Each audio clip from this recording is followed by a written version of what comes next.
Un zeste d'info. Chronique santé dans un zeste d'info avec Charlotte Brich, notre stagiaire journaliste de l'ISCPA, l'Institut supérieur des médias de Paris. On s'intéressera au cancer de la prostate et au dépistage de celui-ci, Charlotte. Bonjour Romain, en effet la prostate est une glande de l'appareil reproducteur masculin. Elle est située tout juste au-dessus sous la vessie, et comme un anneau elle entoure l'urètre, ce canal par lequel l'urine et le sperme sortent à l'extérieur du corps.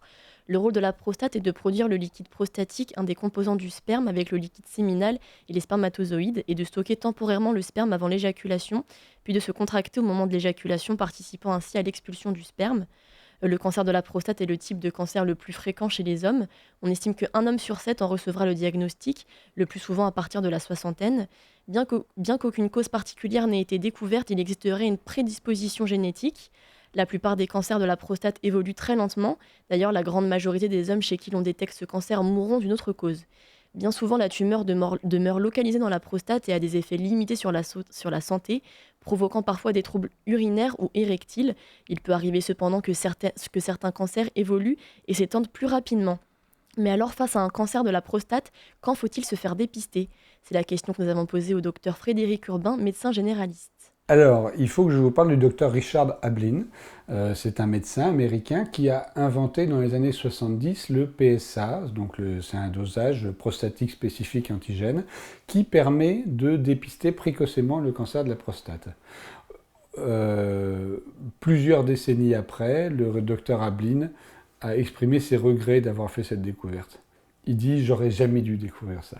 Bon, c'est un peu exagéré, en science on ne peut pas se reprocher d'avoir fait une découverte, mais le fait est que le dépistage du cancer de la prostate a été une grosse erreur que nous avons fait en tant que médecin. On a fait beaucoup plus de victimes qu'on a sauvé de personnes, mais considérablement plus. Parce que le cancer de la prostate est un cancer qui, quand il apparaît chez l'adulte âgé, et plus il apparaît tardivement dans la vie, plus il va évoluer lentement.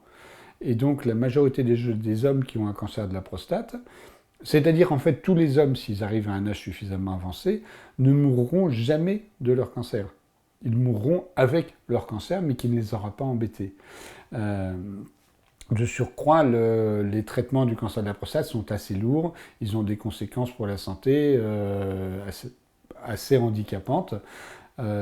Au jour d'aujourd'hui, peut-être ça évoluera vraisemblablement dans les années à venir, mais au jour d'aujourd'hui, un homme qui a des diagnostics un cancer de la prostate a plus de chances de mourir des conséquences des traitements qu'on va lui administrer que de son cancer. Bien évidemment, ça reste valable dans la population générale. Pour les hommes qui ont dans leur famille, notamment leur père qui est mort précocement d'un cancer de la prostate, là, les enjeux sont tout à fait différents et là, le dépistage devient justifié. Merci docteur Frédéric Urbain, merci Charlotte Brich. Vous pouvez retrouver cette chronique en podcast audio et vidéo sur notre site et notre application Radio Sensation.